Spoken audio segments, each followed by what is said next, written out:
Yay, good morning. So while we're doing that, I'm going to figure this out and try to share this. As people are coming, there it is. Let me see if I can share it.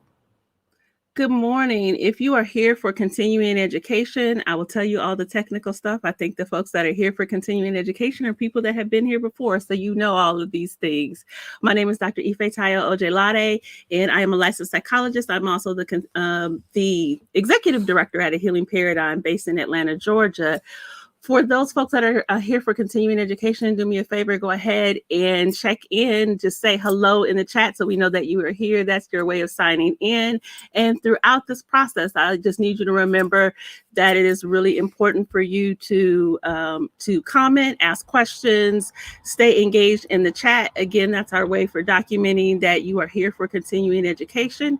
At the very end of this talk today, then you will get an email. It will be from Beza at a Healing Paradigm. In that email, you will have the instructions on being able to complete a quick quiz, and you will be able to complete an evaluation and get your continuing education certificate. You will have 30 minutes to do that after it is all over. One of the things that I want to say is, because we are here with my six sisters, and if you have heard our conversations before, we are probably going to talk for a while, and we may go slightly over 1 o'clock. So if you're here for continuing education and you have a hard stop at 1 o'clock, not a problem. You will still get your continuing education for that 1 hour. So just sign off if you have to right at 1 o'clock. That is not a problem at all. So it is Women's History Month. And because we are here on this particular channel, we are celebrating Black women. So whether it is that you are someone that refers to yourself or the people in your life as African American and African born in America, one of my favorites is a woman of African descent or a woman of African ancestry. However you see that, and this is a space for you to be able to hear this conversation today as we get ready to talk from a perspective of books that are by and about Black women. And as always, in anything that I do in my life, I cannot do it alone. I always have amazing sisters that are with me and that support me. And I want to bring in the sisters here today to have this conversation. First, I'm going to bring in Estee Nena Dillard, who is a Reverend. She's an Olokun priestess. I said it right this time. Last time I was like, oh, shoot, which is my mother. Ashe. She's also the owner of Endless Spiritual Consulting. And so she is here to hang out with us today. Thank you, Reverend Dillard, for hanging out. And then next we have anthropologist and owner of Grand Tressa Natural Hair Products. It is Professor Nozibele Waithe. Hello, everyone. The one that is all sparkly and who always keeps us straight in literature. Look at, she's like posing now. Our professor of African American literature. She's an associate professor at Morehouse College. This is Dr. Corrie Claiborne. Sorry, I was gonna say Claiborne. Right. Hello. And our sister that keeps us straight because she is a journalist. She is a social commentator, and she is also an author. Chimurenga is in the house. Hey, sis. Hey. And then finally, Dr. Kenja McCray. She's an associate professor of history at Atlanta Metropolitan State College. Thank you for coming, ladies, today. So we're going to start out just with a little quiz, okay? So I was thinking that it would be interesting for us to do Black women's trivia. And I tried to figure out how I could come up with some questions that I could ask y'all that you wouldn't already know. And so I'm going to try. So here's the rules. It's real easy. So I'm going to throw out a question and you just yell out the answer, okay? That's all you got to do. Just yell out the answer. First question. This is about Harriet Tubman. I was about to say Harriet Tubman. The answer is Harriet Tubman. The answer is Harriet Tubman. Corrie gets the point. She don't know the answer. I said it first. question. Okay.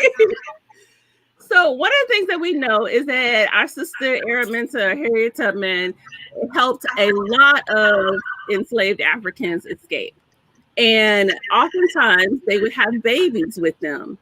Tell me, if the babies were crying, what did she do to keep the babies from crying? She medicated them.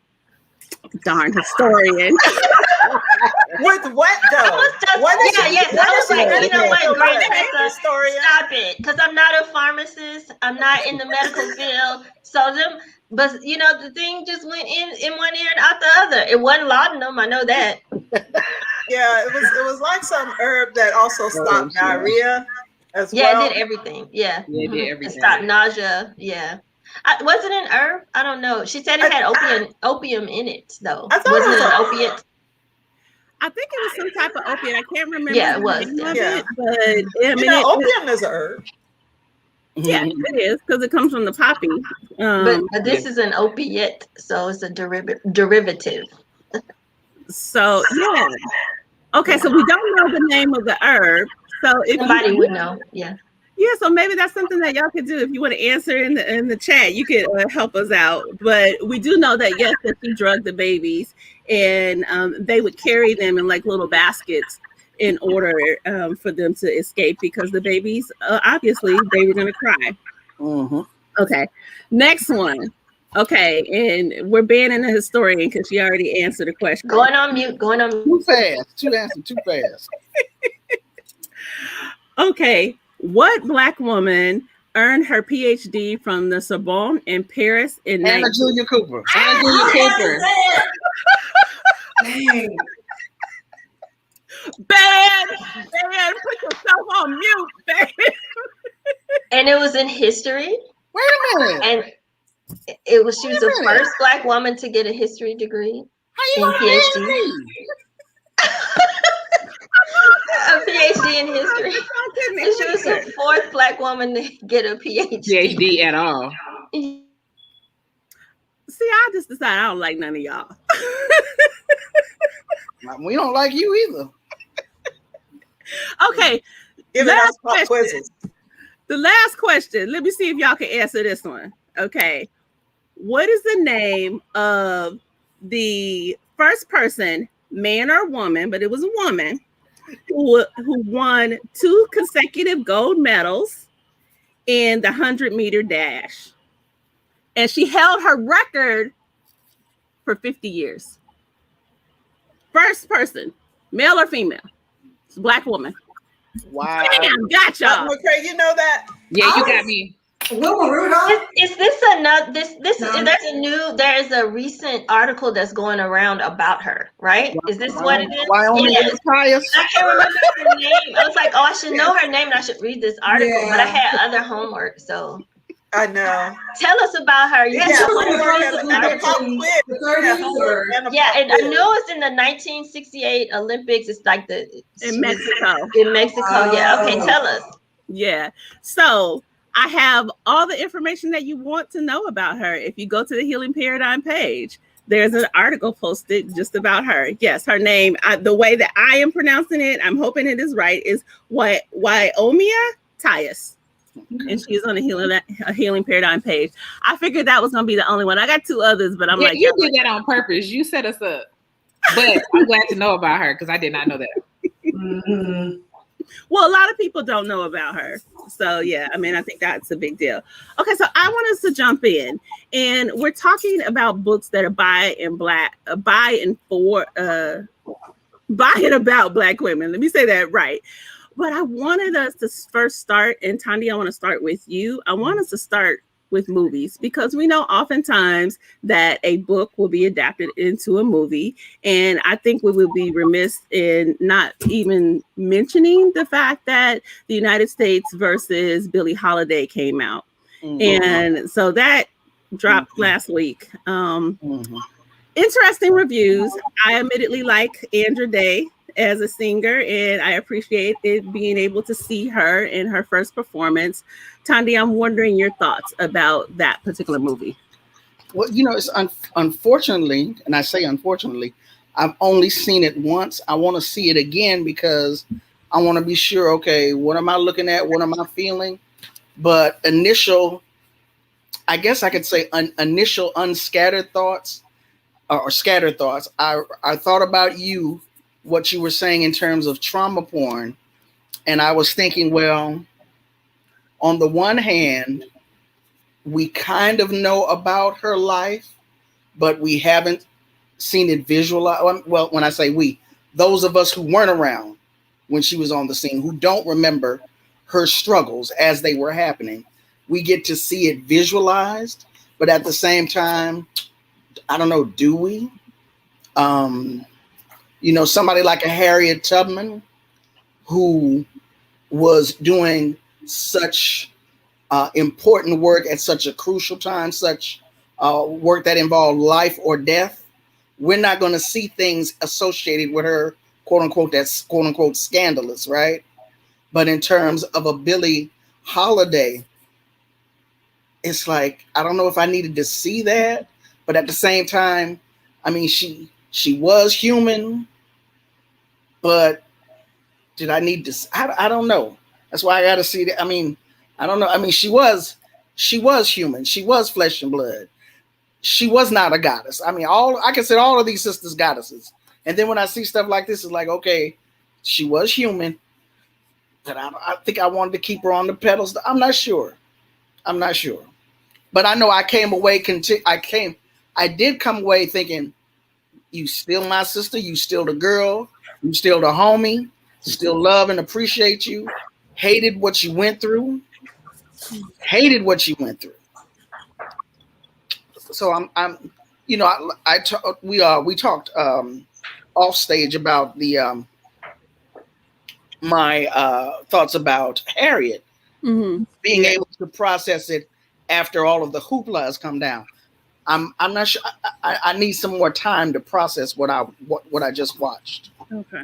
So unfortunately, I think I flunked this part of the test because I don't know. I don't know. I mean, I have so many thoughts about this, and I'm wondering, Dr. Claiborne, did you see it, or do you have any kind of reflections about the book? Because I know it was adapted from a book. Go ahead. It was, and I have no idea. I have no clue whatsoever about the book. Suzanne Laurie Parks adapted screenplay from the book or from a chapter in the book. Lee Daniels directed. I will say off top, as we say, I appreciated some of the perspective it came from. She won't stop singing this song that is a condemnation of white supremacy. And so they're out to get her. They're out to destroy her career because of how powerful the work is she's doing. I can appreciate that perspective that it's coming from. Got it. But that's about all I got for now. Corrie, what about you? Did you see it? I didn't see it. I knew I was not going to see it. I mean, there were some things that I made the decision that I just know that it's not going to help me either A, learn anything more about Billie Holiday, right? Like, it doesn't shine a light. It doesn't add anything to the narrative. I love Susan Laurie Parks, actually, and she's complex. She's done some really great work. She's the one who adapted Their Eyes Are Watching God, remember the Oprah version that came to television. She, one of my favorite plays is Top Dog, Underdog. She's written some other kind of things that are like that, and I think groundbreaking. However, I think that, there's a vested interest in making Billie Holiday a tragic figure, and I think she was not. And I think that when you go in with, and I understand Lady Sings the Blues, but I also understand that that was a story about the music. I mean, it was made by Motown. One of the things that it was really trying to do is give a complex story about somebody who also made music, right? For this, and there was a documentary about Billie Holiday that just came out like maybe last year, which I had seen. So I understand that this was not about her music. It wasn't about her Blackness, which I think was, I would have appreciated, right? Like, it wasn't about really how, despite the fact that the government was trying to take her down, right? Like, how she kept on moving and was like steadfast in her purpose. Like it did not talk, well, I don't see it, but I'm assuming it did not talk about that just from what I know it was about. So I think there is these questions about, what emphasis we put on the lives of Black women when we tell them, and kind of getting to your point, the fact that we think of these stories as trauma narratives, I think is a big part of the problem. Like people have complete full lives. Harriet Tubman, right? Like people always say, well, I don't want to, read about slavery. I mean, she was enslaved for 27 years, but she was free for 62, right? Like, so let's talk about, what she did. And she was a whole complete person. She had parents that she loved. She had grandparents that she loved. She had men that she loved. She gets married again to a man half her age. We could talk about that. Like all this other, she sets up businesses. She, in 1867, refuses to give up her seat on a train to a white person. So you talk about, Rosa Parks and all these other people. I was like, she had a full life that was about revolution and about Black people. And I feel like we can't reduce her to, she was a slave, but she was many other things. And I think Billie Holiday deserves that same treatment. And I think that that's interesting too. And I want to kind of thank you for that and transition that into us really kind of talking about books that are by Black women and about Black women, because one of the things I did see it. And when I walked away, I stopped at one point. So my daughters and I were seeing it. And my thought was, it's either not written by Black people, it's definitely not for Black people, because it does focus on her. I put it in the category, and we'll talk about this more another time, of Black trauma porn. It does focus on her being a tragic figure.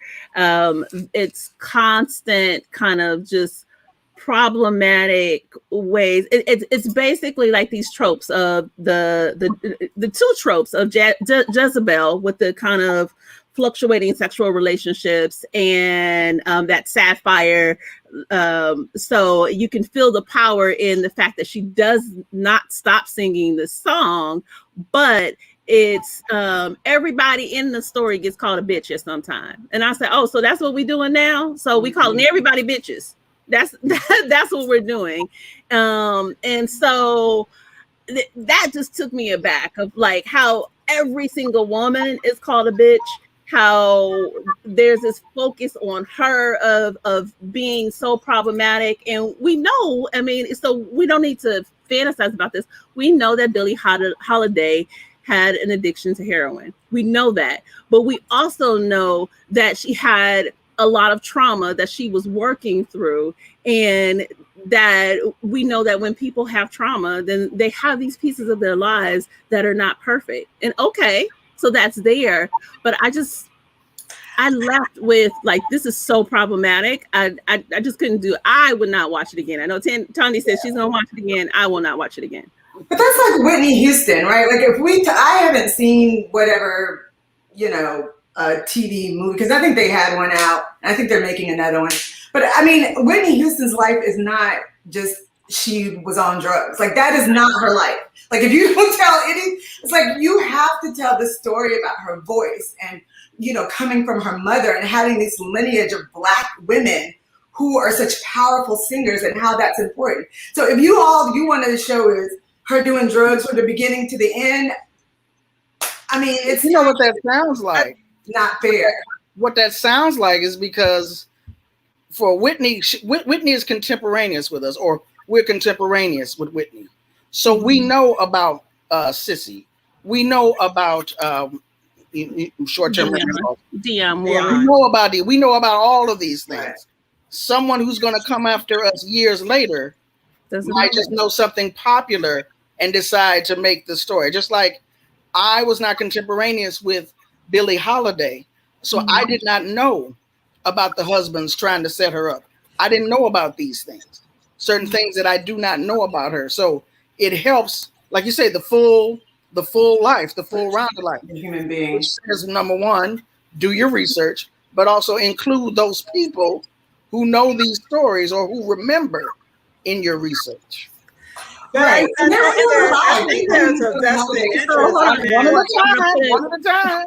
I want to put a pin in that. I want to jump to Professor Waithe.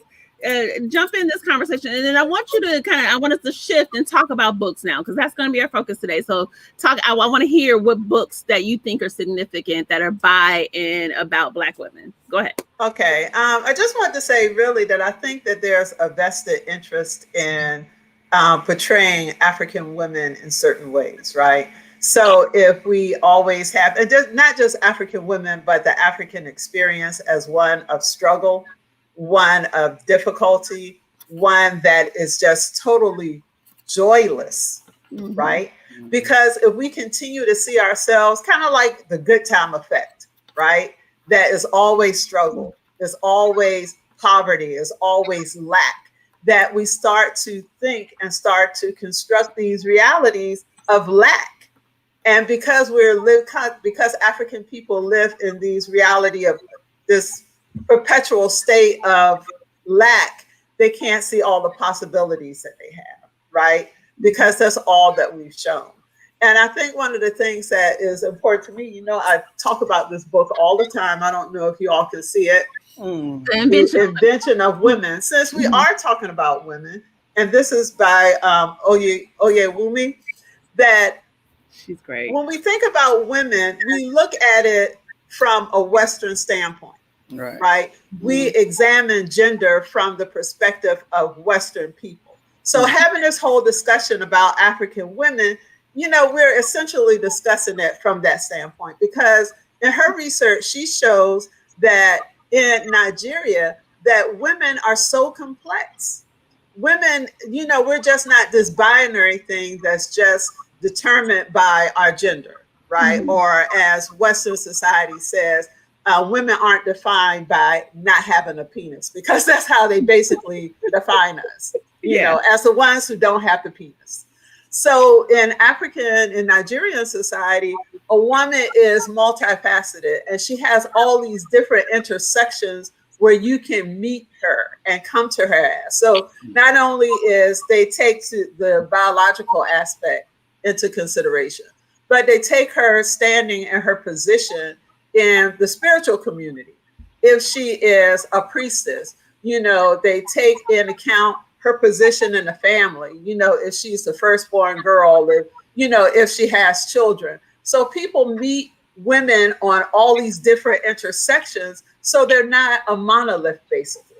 And I think that that's really important, because it goes back to what you're saying. When we look at Billie Holiday and when we look at Whitney Houston, we're looking at them in this narrow focus, right? And we need to get out of that. And we need to know that there are so many different intersections that you can meet a woman, not just at the gender part of it. So I hope that makes sense.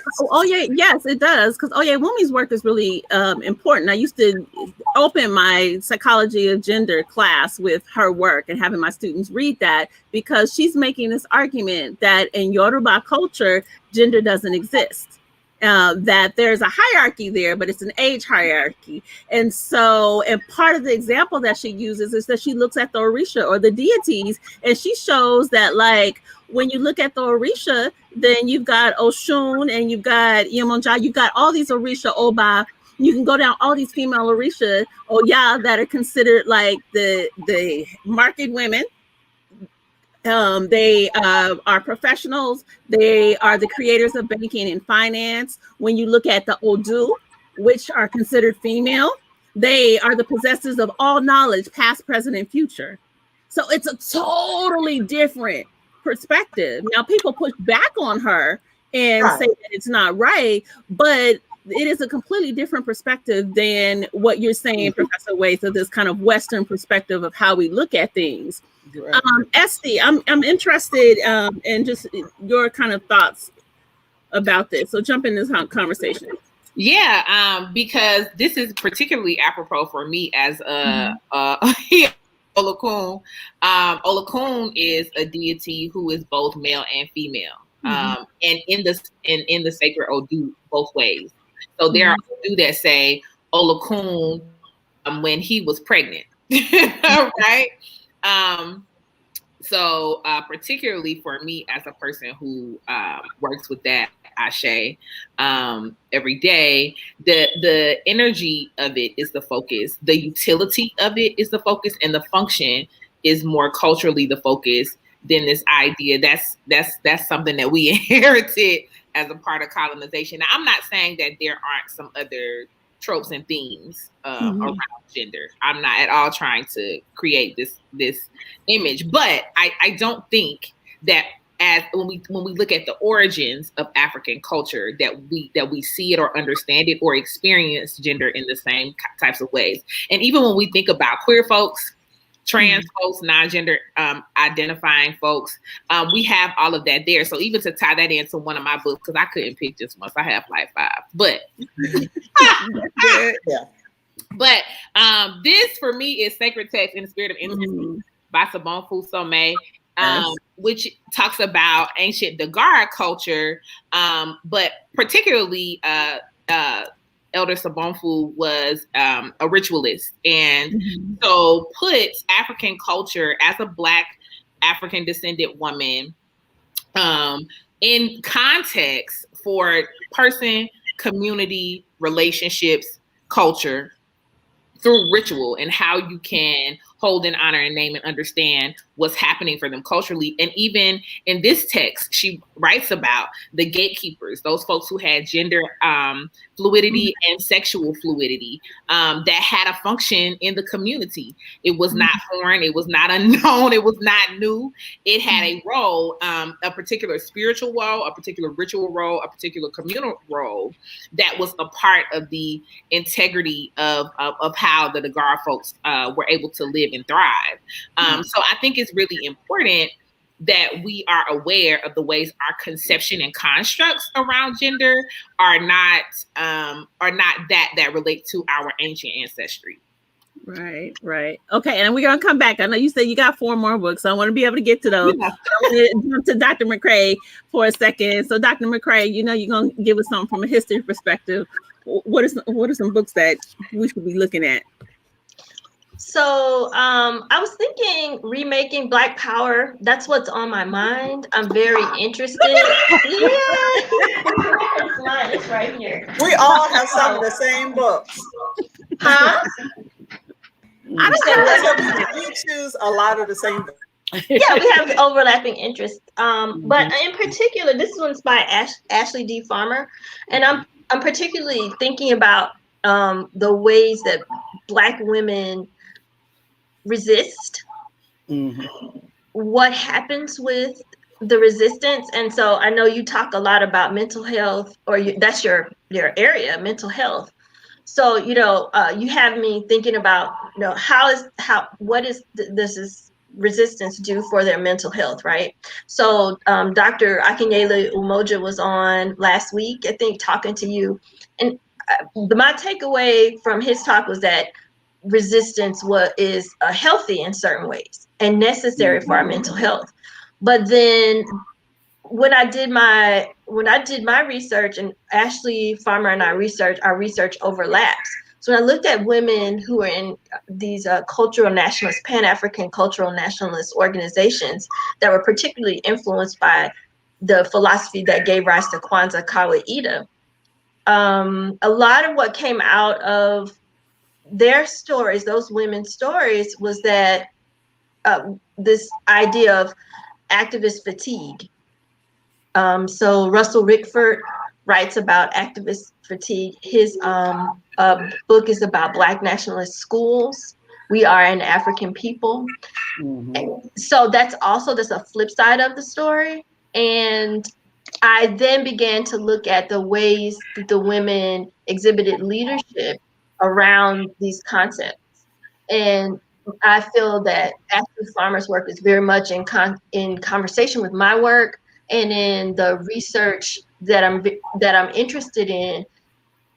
And so I would recommend people delving into her work because she particularly talks about how the women remade Black Power. So there are these hashtags, right? Black Power is for Black men. And we know that Black Power can be discussed from a very masculinist lens, but Ashley talks about women's agency and remaking Black Power to be much more inclusive. And I think that is very apropos as we watch Judas and the Black Messiah, if people haven't already watched it. And I really think the way women resisted being further marginalized within the Black Power movement contributes to the telling of that story, even though I think there's a lot more to be done with how women are centered or not centered in that story. So that's my one book. And then the book that I have on my to read list, a recent book, is A Black Women's History of the United States. I got that one on my list too. Yeah, by Dana Ramey Berry and Colleen Nicole Gross. So I can't say what's in that one yet because I haven't gotten to it. Got it. And I know, so there's several of us that read She Came to Slay, and that's a book about Harriet Tubman. So I wanted to get your responses about that. It is thank you to Dr. Corrie that emotionally allowed me to be able to get through that book. So there's actually two questions that I want to kind of throw out specifically around that. One is I want to talk about how do we use our stories, whether it be from She Came to Slay or other stories about Black women. How do we use those stories to heal? And then as you're reading those stories, because the story is traumatic, there's trauma in there. How do you emotionally take care of yourself as you're reading this traumatic material? So whoever wants to go. So I think I'll go just because it's uppermost in my mind, this idea of what do we take away from women's stories, women's history. During Women's History Month, this is definitely on my mind. So one of the things that I want to take away, one of the things that I'm reading when I read these texts or listening, if I'm listening to audiobooks, is how women, when they're resisting, make space for themselves and for other people. And I recently co-authored an article with some colleagues about our mentor, our advisor who passed away last year on Mother's Day, Jacqueline Rouse. And one of the major takeaways from writing that is, wow, for me, I'm just like trying to make it from day to day, trying to resist, culturally, socially, economically, politically, but there are women who make space for others, and that's amazing. And I think that's a common thread in the two books. And it really helps me get through the trauma, right? The times when the trauma is recorded in their stories, because it's important to tell the truth about those particular aspects of their lives too. But these amazing women, Harriet Tubman went back and captured people out of slavery, even though she was a runaway, a fugitive herself. And then on top of all that, she would do things like take in anybody just about who crossed her threshold, anybody Black who needed help in terms of being elderly or if they had certain, issues, health issues that they were dealing with. Amazing and inspiring. And it makes me think, one, appreciate how, say, for instance, you, Dr. Ifetayo, create spaces like this one for other people, right? For us to talk, for us to work through issues.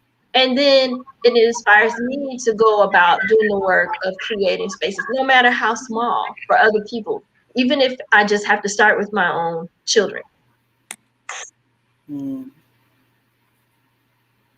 And I'm on mute.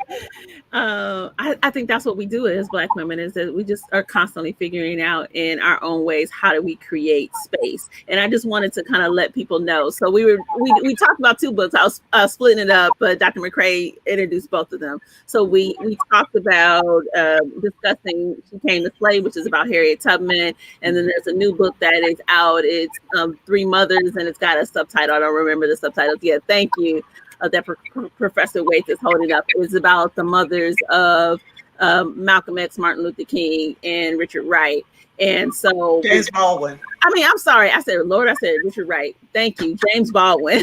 And we went through both of those books. So I'm interested in hearing kind of other people's thoughts about either one of those books and answering those questions that I said. Again, how do we use those stories to heal? And then how do you take care of yourself as you're reading traumatic material?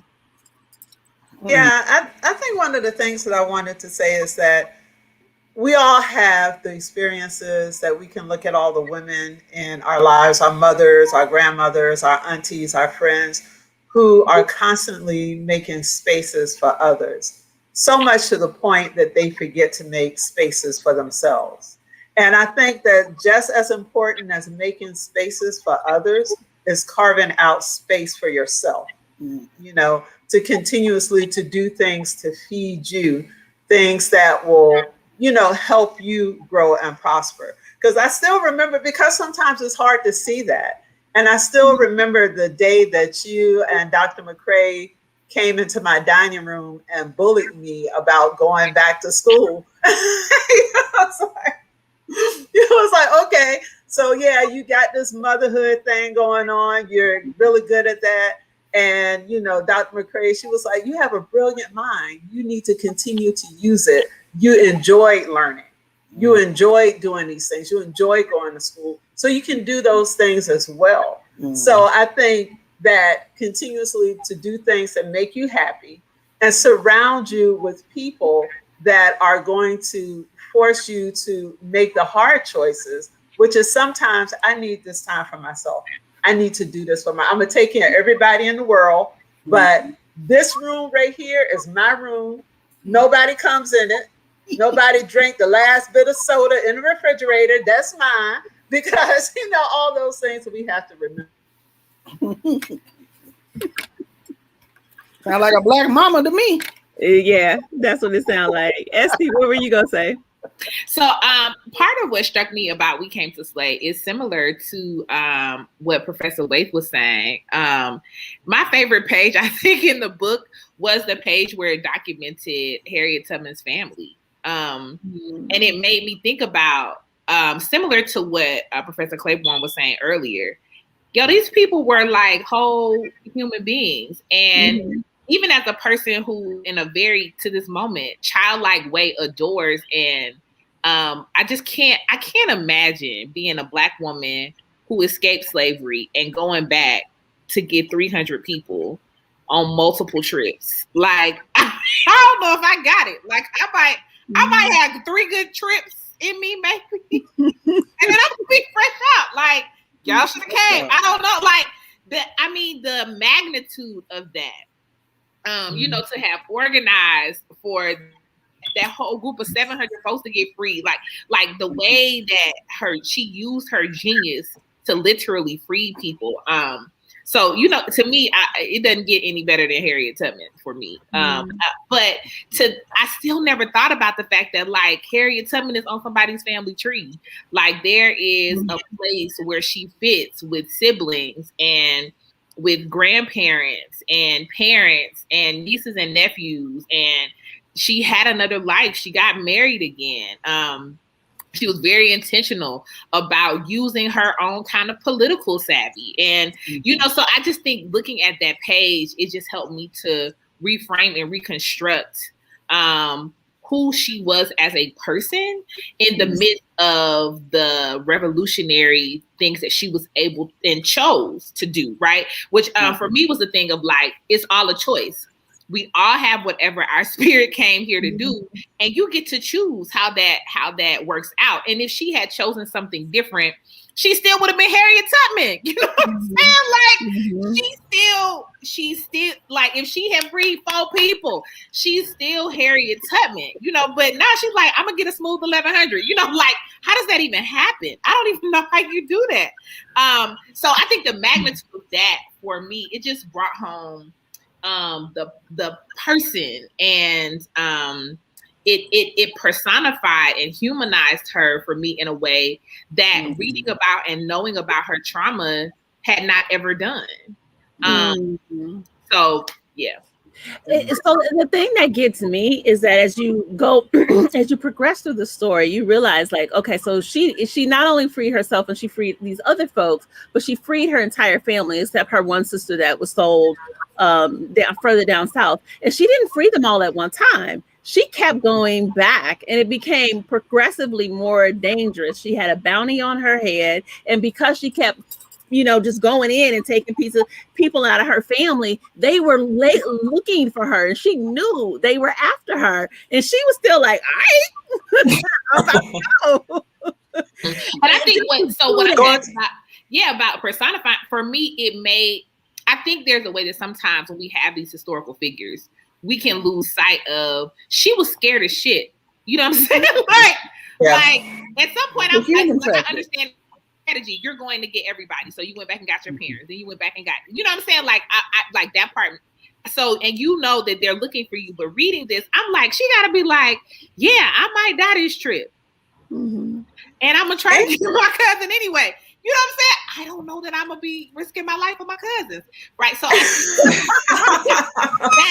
she's going to the same place. Right. She's not going to a different place. She's going to the same place where they know her, where they know what she looks like, where they know who she's coming for. Like the intimate danger of that. And that she had to be, which also to me is, of course, the spiritual part that I love, the way that she has this keen spiritual gift that is also connected to trauma, right? Like this gift gets awakened, this head trauma experiences, that she's, so spirit is all in this. Of course, she's not working alone, right? So she's able to pull on her own ashe to be able to support it, but it's still human.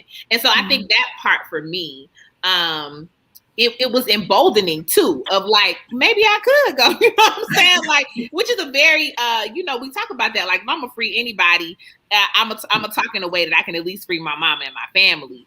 But we're still talking about that in very academic ways where certain, hierarchy of needs kinds of things are not endangered. And so it was just beautiful to think and reframe and go even deeper in understanding what it was that she really accomplished. And Dr. McCray, I saw that you wanted to say something. Dr. McCray and then Dr. Claiborne. Oh, I was just going to yell out too. Not only did she go back to the same place over and over, but when she wanted to move her parents out of Maryland, they were infirm, so she had to use a cart, which meant she couldn't go by way of swamps. So she had to. I was like, "This lady, what?" That's it. Yeah. She was like, "I don't care." That had to take some courage and some strength to, like, you know what? I'm coming to get him. Yeah, and I got this shotgun. You don't have no choice. Right. When the dude was like, "Oh, he going back," and she put the gun to his head, and she was like, "You either going with us or you gonna die today." I mean, like, to me, I can see that story is therapeutic. Like, there's trauma in there, but there's also this power that we recognize as Black women, like, even in the face of danger, that we can make stuff happen for ourselves. Go ahead, Corrie. Well, and I think that I was going to say, as much as her story is about being human, I literally think she's a superhero. So I don't watch the Avengers. I haven't seen any of that except for Black Panther. I can't tell you out of the 20 movies what happens in Iron Man or Ant-Man or whatever. But I can tell you that, sort of just beyond, going back to free her family, which is amazing. I mean, this kind of idea that she advocated for herself through the law. Like, when she got money, the first thing she did was like, oh, in the will, of my master, it said they were supposed to free my mother. So let me go get a lawyer and let me go fight that, right? Let me go, and I don't have no models for this, but I believe I can get the law on my side. And then for the rest of her life, after she served in the military, and be very clear, like, people are like, oh, Harriet Tubman shouldn't be on the 20. Harriet Tubman is going to be, or should be on the 20, because she is a war hero. She is the first woman in the United States to lead a military campaign, right? To go down into South Carolina on the river, avoiding mines in the Combahee or the Combahee, depending on where you're from, river, and free 700 people. Like, get on the boat and get them, like, literally get up in white people's face and be like, okay, Black people, sing them off the plantation. and then go. So the first person to lead a military woman to lead a successful military campaign in any war in the United States. Like any war hero, she deserves that kind of honor.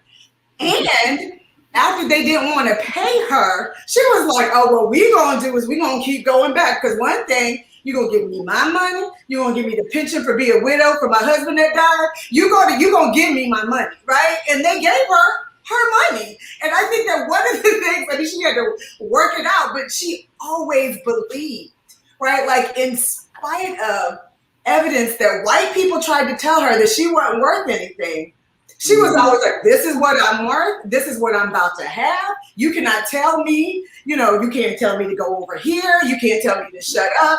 Like immediately, right? Her whole life, she never sort of doubted that. And so if people want to say, oh, she was hit on the head and she was never right, in her life, so maybe she was crazy. You're just like, no, that was her superpower. As they said, that was like literally she literally could see directions, could understand messages from trees. I'm just like, well, I don't know. Maybe, like I said, it might have been trauma, but it is the classic superheroes narrative. So I always Wait, so Dr. Claiborne, I want you to speak to one more thing. So you're a literature professor and you teach students all the time about literature. So how do you use these stories? So talking to our audience, how does the audience use their story? And particularly if you think of just therapists that are on, if they're working with clients, whether they be individual clients or group clients, how do they use the literature as a way of a model for healing? Well, I mean, I think precisely that. Like, that's what Brian Stevenson said, that you're more than the worst thing that ever happened to you, right? Like that. And, for Black people, our story does not begin nor does it end with slavery, which I think is the hugest, part of that. Because even her story, she talks about her grandmother that comes from Africa. Like, she's very aware of who she is, right? Mm-hmm. And you find that this is the case in a lot of I'm just talking about enslaved narratives in general, that they're very clear about the sort of power that they have, the culture. Like if you even read Phyllis Wheatley, right? Like the people she came from were griots, right? They were poets, right? Like that's not, she was, from Senegal. She was a child, like she remembered her life before. Olado Equiano, he was like, we were great. We were happy. We were all clean. We had all this food. Like life was great. Like he knows what his life was like before slavery, right? And you have all these narratives. But one of the things that's interesting, and I just want to reframe us back to this, most of the literature we read by white people is full of trauma, right? Most of it. Like nobody ever says, well, you're gonna read Romeo and Juliet, and you have to prepare yourself for the fact that both these people die.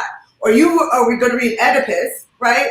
That man literally kills his father and marries his own mama. Or you're gonna read, there's a poem by William Butler Yeats called Rita and the Swan, where a swan rapes a woman, right? Like it is supposed to be a romance. I was like, you gonna have a bird rape somebody, and we just gonna be sitting up here like, oh yeah, let's read this like poetry. So there's nothing I think that we deal with in the context, not incest, not rape, not abuse, not whatever, that is not in Western literature. Like the Crucible, I mean, they're literally burning people as witches, right? Like there's all this other kind of stuff.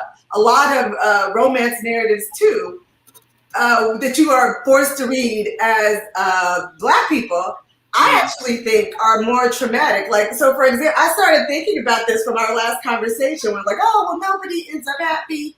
We don't have any Black stories. But I was like, well, look at all these white love stories. They don't end up happy either. And nobody says, well, you can't have this. This is really kind of tragic. And for us reading, I think there needs to be more discussion for us reading something like Huckleberry Finn as Black people than there needs to be in reading a slave narrative. I think there needs to be more discussion reading something like The Imitation of Life or seeing the film, especially the 1934 version, which is more closely tied to the book. Then there needs to be to talk about The Bluest Eye, which was going to be my book, right? Like, so I think that I don't know. Have y'all seen the 1934 version of Imitation of Life? Yeah, yeah. Child, when that the black woman walks on the screen, and immediately the little white girl goes, "Ooh, a horse," right? Like you're like a horse, like you like dehumanizes her, and we're supposed to laugh at that. Like that's funny.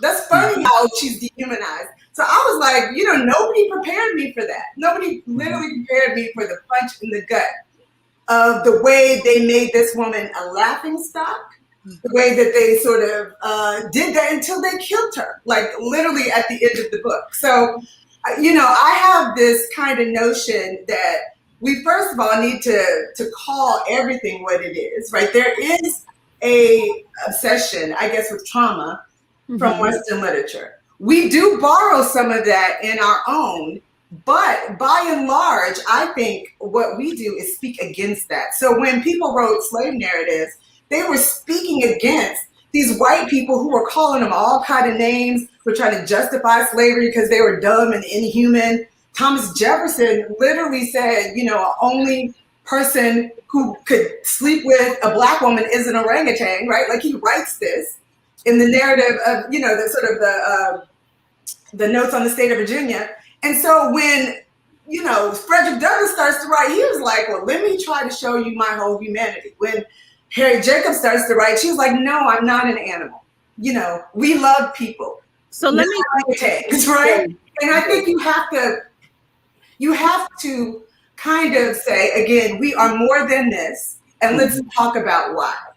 Can I jump in? Yeah, go ahead. Yeah, so for me, it's like, and I didn't get to read the books because I'm behind, but I am remaking Black Power. But, the complexity boils down to me for something that's very, very simple. How do we use this in healing? We're documenting. When we write our stories, we're documenting our stories. And why are we documenting? To say that we were here. But what else does that do? It breaks down the isolations on an individual level, me as a person, and as a collective level, us as a people. It breaks down the isolation and the alienation. I'm not crazy. I'm not the only one. This is something that we do. This is who we are. It's a remembering. It's a remembering and a reconnecting. And it's motivating and inspiring to use Marcus Garvey's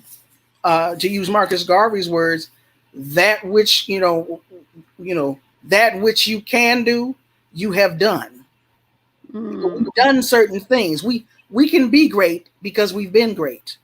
So let us remember what we have done. We've done certain things before. We've been places before. This ain't new. Black girl magic. We was the first women on the planet. The only women on the planet. Some of this other stuff is, what is this? Get out of here with that. So we take all these complexities and remember to come back to bring it back home to that which is simple. Document, to remember, to re-inspire, to reinvigorate. Yeah, and I think it's so damaging, for example, to not be able to speak a truth, right? And I think for us, I think about what life was like in the 30s, for example, or 40s for Black people, when all you saw on television is a lie, right? Like you saw Step and Fetch It, you saw Amos and Andy, you saw so for these kind of people, having something that actually talks about how you liberated yourself out of slavery is revolutionary, right? Like if all you're seeing is Aunt Jemima, and which is again Imitation of Life, where it has made this woman into Aunt Jemima figure, and you see this woman even when she's offered the ability to make money off her pancakes, she was like, no, I just want to work for you, Miss B, like that whole kind of what would it have meant to see somebody that got in a white person's face? Was like, hell no, right? Like the last thing I want to do is serve you, right? But they didn't have that option, right? Even if they had like the Harlem Renaissance writers, those weren't ubiquitous the way that we can sort of just talk about books and talk about seeing ourselves reflected. So in this way, something like, a gene tumor's cane, or even their eyes are watching God, which doesn't end in a happy ending, that is healing. That is healing because it shows that you are not these caricatures, right, that they put into books and film. Like Gone with the Wind, like I keep coming back to that. That's written around the same time as Imitation of Life. And Imitation of Life is interesting because literally the author, Fannie Hurst, was a friend of Zora Neale Hurston. So they were like buds, right? And this white woman felt like she was actually a civil rights activist talking about just these negative, images of Black people. And Zora Neale Hurston didn't correct her. She didn't say, oh, well, maybe you might want to make us a little bit more and less like Aunt Jemima and Uncle Ben and all this other kind of stuff because it's hurtful. She didn't say that, right? So I think that what would it have meant for them to have a show like this where they kind of like, let's discuss ideas. Let's talk about how Gone with the Wind made every Black woman a mammy. And how anything that is not that, in a story or a narrative is freeing, ultimately. And I think that goes back to Tubbs, right? Mm-hmm. Because that's the main point that she was making in her book, was that all the three mothers, they refused to be pigeonholed that way. And they knew their worth, they knew their value, they knew that they were not animals and that they were intelligent, and they passed that on to their sons. Mm-hmm. And because of the way that they lived their life, fearless, they talked about Malcolm's mom, Louise, standing up when she was pregnant with Malcolm, when some white people came to her house, and how that impacted the oldest son, Wilfred. Mm-hmm. To see his mom pregnant saying, oh, my husband ain't home, but y'all not about to roll up here and try to roll up on us like this. He said she didn't stutter. She didn't curse, she didn't back down, and she was pregnant. And that type of fortitude, that type of strength, you pass down to your children and say, look, so I think that's a good tie back, that even though they didn't have a forum like this, the mothers did instill those values to their children, and look what happened. Okay, and so that's the thing. So, ladies, we're almost out of time. That's the thing that I think is important for us to think about from a healing perspective, is that even when there is trauma, and so in mental health, we call it bibliotherapy if we use books. If we're using that, there may be trauma there, but there's still this opportunity to heal if the book is designed to in the best interest of the Black community. So, like, for example, when we look at the Three Mothers books, one of the things that we know is that they talk about Alberta Williams King being murdered. So Martin Luther King's mother is murdered. And that's something that most people do not realize, is that his mother was murdered 6 years after he died. But even though that happened, she was in her 70s, we can still look back at her life. We can look back at the legacy. We can look at the lessons that she taught her son and see the power there. And then there's an opportunity when we look at the fact that she's murdered, we can say, what does that say about the society and the importance of Black women? If it wasn't for her, he would not be on this earth. He would not have been on the earth. Mm-hmm. But the thing that happened to her, the way that her life ended, most people don't realize, because it's like this constant erasure of Black women. Right. We're right at 1 o'clock. I want to just acknowledge that. So if people need to go, if you were here for continuing education, just do me a favor and put something in the chat, say goodbye. And I think we're going to probably stick a couple more minutes because I want to get everybody's books. I know other people had books. So who wants to tell me your books? Because Estee, I know you had like 5. So what are your other ones? I do. But I want to say this, which is part of the work that I do. So I want to say this too. I feel like it's also important for us to be talking about what it means to be willing to tell your own story as a Black woman, and the critical nature of that. To not to not have to be Harriet Tubman to have a story that's worth being told. And I think part of the trauma that we've inherited is that we don't tell our stories. We don't tell our truths. Mm-hmm. I remember as a kid, my paternal grandmother would get upset when my father and his siblings would talk about stuff that happened when they were a kid because it was traumatic. So she would be like, we know, in her own way. But this kind of legacy that we have of not telling our truths, of how we tell certain kind of family truths and family stories, we get real African creative. We can have some investment in things like that. And so for myself, part of the reclamation work that I have found is spiritually important as well as healing. Important for our own work in this life as individuals is for Black women to be telling their truths and to be telling their stories, and to know that the everyday work you're doing at the church, in the community, at your house with your kids, in your job every day is still enormous. And to codify that and to tell those truths and to allow that witness to be held is just so critical for us. So I wanted to throw that in. So to that point, one of my favorites is Aju Lord Zami, the new spelling of my name. So shout out to my queer elder. Katie's Canon, which is very similar, but an academic version, where because Mama Katie was a womanist ethicist, but really, really important, because what I love about this book is she's still like those Southern Black family truths in conversation with the Academy. So I think that's great. I got several honorable mentions. When and Where I Enter. That ain't no honorable mention. That's an absolute. Yeah. That's an absolute right there. That's an absolute. I don't know. It's Such of Our Mother's Gardens. It's a lot of contemporary.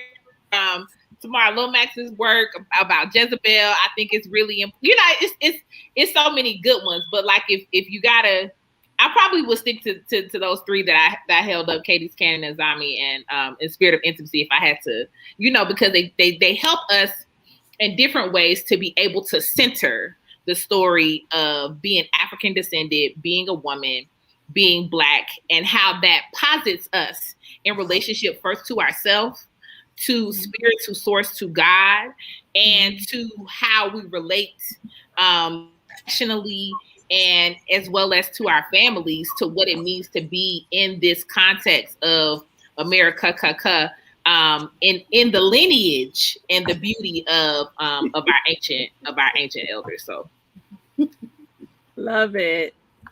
Anybody else?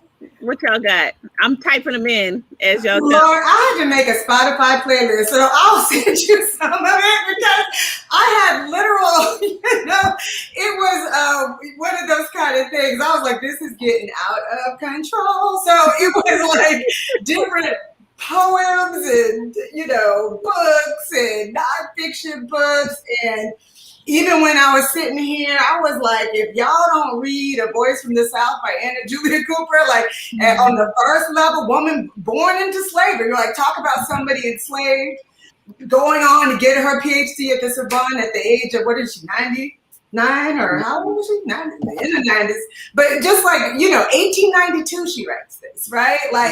And not only that, Du Bois goes on to steal some of her ideas, right? We don't even sort of talk about, so Voice from the South, Anna Julia Cooper, I could go on for on. And I want us to reconsider books that we think are traumatic and read them over again. Because a lot of these are things that people might have read, but I think they deserve extra consideration. And the main one I was going to mention is The Bluest Eye. But really anything by Toni Morrison, you could just pick one and you can start there and talk about it. And it is because this is a Black girl prays for blue eyes every day. It is about the damage that sort of white beauty standards and Western culture does on Black girls and women. And if you know this story, because it tells you what happens on the first page, much like a slave narrative. the trauma that happens to Piccola, who's named after Piola in Imitation of Life, it tells you what happens to her on the first page, right? Like she's raped by her father and she gets pregnant, right? But the book says, let's talk about why, right? And I think that is what people, they get sort of hyper focused on. Well, this trauma happened, but it's the why and the how that I think that we need to sort of understand. And I think in a lot of ways it frees us from the sense that, well, you know, this is not just a story about a poor Black girl who has a horrible life in childhood and is ultimately driven insane and thinks that she gets blue eyes and blonde hair. But it's about this, you know, how can I say it? But it's really sort of about this kind of pushback. There are two sisters in the book. They love each other. They have a great home. They foster Piccola when she, after all this stuff happens in her family, and she gets to see that there's another way, right? They also, you know, have like this innocence that I think we don't give Black girls. So I think it's great. But anything that you can read. And one other thing I want to mention, and like I said, I literally put together a playlist, is a book by Natasha Trethewey called Beyond Katrina. She has a newer one called Memorial Drive. She writes, she's a poet principally, but Memorial Drive is a memoir, and Beyond Katrina is a nonfiction text, but it deals with, obviously, Hurricane Katrina and the fact that people always forget about Mississippi when they talk about the devastation. Yeah. They only talk about Louisiana and New Orleans. And Jackson, Mississippi has been without clean water for 3 weeks. Again, in the storm, people have forgotten about them. If there's any way that you can reach out, like people talk about forgetting about Mississippi, and contact Chokwe and Luma, contact anybody on the ground there. There are a lot of people working. And it's one of these kind of things where Black people are forgotten. Ain't nobody worried about them. Oh yeah, these people could be without water for 3 weeks and we're just not gonna, you know, act like we just moved on with our lives. So do that. But Beyond Katrina is about really how you put together lineage that is beyond the big tragedy that happens. Mm-hmm. And her life is tragic on a lot of levels. If you read Memorial Drive, you know about that. But I think it really sort of deals with what you do with that lineage and how you speak. Sorry. Okay, I'm gonna put a pin in that. Nozibele, go ahead. And y'all do quicker because we're over. We're at 108. This book is called Stardust and Skin, and it's a collection of poems written by a close friend of mine, Carla Cherry. And this book came out of a project where a photographer took African-American women in New York and talked to them about, you know, some of the things that they felt self-conscious about. And then she took those insecurities and she made them own it and took pictures of it and made them discover their beauties within their insecurities. And out of this book, Carla, she wrote a lot of poems about healing, growing up as an African-American girl, some of the troubles that she went through and how she overcame that. And it's a really strong, powerful book. It's called Stardust and Skin. And it came out of a project that they did in New York. So it's really good. Okay. And I'm putting everything that you all are saying in the chat. Okay. Anybody else, Sandy, what you got for us? I know you got something. I'm so behind. But what have you read that you would recommend? I'm in the reimagining one mainly for research, but I'm so behind. But okay, we can go. Let's go old school. Let's go back. We gotta have Asada. We gotta deal with Asada. Yes, of course. We've got to deal with When and Where I Enter. We've got to deal with the one Ida, A Sword Among Lions. But anything by my sister, anything by our sister, the one who wrote, whose name is Estee, right? Paula Giddings. Paula Giddings. Anything by Paula Giddings, right? I just had another one, and it just left. I'm no good. I can't do this right now. No, you did excellent. That's foundational, and I think young people should be reading Asada. If you've got daughters, they should have to read Asada. You have to read Asada. Paula Giddings, When and Where I Enter, and the one on Ida B. Wells. And it was another one that I can't think of at the moment. but reimagining Black Power, because a lot of the literature that is out on the Black Power movement deals with the Panther Party or sisters in the Panther Party, and this one deals with also women in, like Dr. McCray says, Pan-African nationalist organizations, which we don't always hear from. Right. And it was surprising to me, the numbers of women that we see documented. We hear things, we might know a person, but to see photographs of a row of sisters, right? So for it to be documented, the participation in these Pan-African cultural nationalist organizations, that's definitely one of our reimagining Black Power by, what's the sister's name? She's coming off of mute. Ashley Farmer. Ashley Farmer. Yeah. Right. And I had another one on the tip of my tongue, and now it's gone. The Safia Bukhari book that you were the War Before by Safia Bukhari, a contemporary of Assata Shakur. This is a sister who a lot of people don't know of, broke herself out of jail a couple of times and was instrumental in raising awareness of political prisoners and prisoners of war. The New York Three, Jalil Muntakim, who just came home last year after almost 50 years in prison, Herman Bell and Albert Washington, co-creator of the Free Mumia Abu Jamal Coalition in New York City, a vice president of the Republic of New Africa, a soldier in the Black Liberation Army.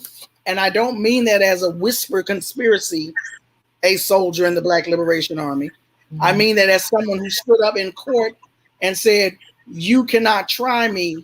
You have no jurisdiction over me. I am a soldier in the Black Liberation Army. That's Safia Bukhari. Wow. Okay. I hadn't heard I put that one in. And I want to go back to Paula Giddings. I would just want to emphasize that anything by Paula Giddings, I can't now. Toni Cade Bambara. Yes. Anything by Toni Cade Bambara. Thank you. Yeah. Short stories, the Salt Eaters. Salt Eaters, right. Yeah, definitely. And I'm still waiting for Ida B. Wells' The Sower Among Lions. That just came out a few years ago, and I was telling Estee earlier that they don't have it on audiobook. So I think it's really interesting. You know, some of these things are on audiobook and some are not. And I'm like, that book is huge. That's why it needs to be on audiobook so I can listen while I'm in the car and working. Oh, and you know, Claudia Jones. There's a book called Left of Karl Marx by Carol Boyce Davies, which talks about Claudia Jones, who came here from Trinidad and was an organizer, contemporary of W.B. Du Bois and Paul Robeson, and got deported. Got deported in the 1950s to London, and credited with being the impotence behind Carnival and the first Black newspaper in London. Interesting. I didn't know about her either. Carol Boyce Davies. Okay, I'm putting that in there. Did we get everybody? Get all your books, Dr. McCray? Anything? There's a lot on Claudia Jones on that you can read, like short takes on her, by the way, online. But Thandisizwe has me, started on reading Assata in Conversation, I think, with Elaine Brown's A Taste of Power, Angela Davis's autobiography. There's a lady who wrote an assessment of the 3 autobiographies as activism. She talks about this. That's our theme, right? Like, how is this, what does this do for our mental health? And so she wrote about those 3 as activism. But then I would add, this is kind of obscure. I was looking for where I ever read this book. I could not find it. I couldn't find it at Auburn Avenue Research Library or anything. But Akua and Jerry, so Fred Hampton's partner when he was assassinated, has a short life, My Life in the Black Panther Party, a short biography. And then the Safia Bukhari book together. And then, go on to Ashley Farmer's book to see how, there's so many voices within the Black freedom struggle and the Black power movement that have not been really given a platform. Really, really interesting reading. And just now coming back to me now. In Keisha Taifa's book, Black Power Lawyer, which just came out last year. I got it behind me. Right. Mm-hmm. But before I started thinking about that, when Thandi got me thinking about those books together. But there are published authors on this chat, right? So doesn't Dr. Ife have a book? Doesn't Thandisizwe have a book? What about y'all? But not on Black women per se. Mine is not on Black women per se. Well, so my dissertation's on the Black Women's Club movement. If you so want to read it, you don't have to. I don't even want to read it anymore. But we're waiting for your book on the Black Women's Club movement. Yes. This is don't read my dissertation. Black Power, Black Lawyer. That's Nkechi Taifa. So yes, I have a book. I actually have two. One that specifically, it's not necessarily about Black women, but it's Sacred Healing Journey, and it's talking about adults that were abused as children. And of course, because I come from a womanist perspective, then it's definitely focused on women and the things that women can do, but then men can also use it.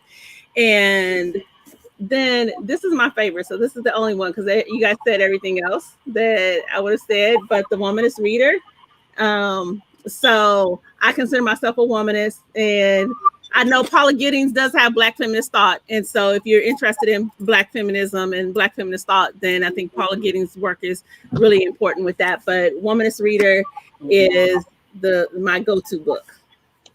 And she needs to publish her Reading the Enslaved Women's Narratives and all of that sort of workbook. I think you need to put that out because that's most definitely. That's most of us. That Corrie and I did that together. Well, look here, it is 10% me, 90% Ife. So she definitely needs to put it out. And I'll ride her coattails on that. So. Shameless late plug. No doubt the Murders of Oscar Grant is my book. Yes. Yeah. Woo! I think we probably got 20, 30 books in. And we got more. Right. And I'm sitting here like, sorry, there's like I'll send you a list because I was like, okay, this is getting out of control. That is actually something that we could do. If y'all want to send me a list, I will recruit Beza to kind of pull it together. And I mean, maybe that's one of the things that we can do is just like post like what are the essential readings? Idea, assignment. I mean, so now you want to give us homework. Another assignment from the person who doesn't give homework. You said it live to an audience. Yeah. You do actually give us what homework. I'm thinking. And it's recorded. But listen, but y'all will appreciate this one because each of us comes from a different perspective. 5 essential reads in your field. That's all I need. 5 essential reads in your field. Okay, in my field. I got 3 fields. I can do that.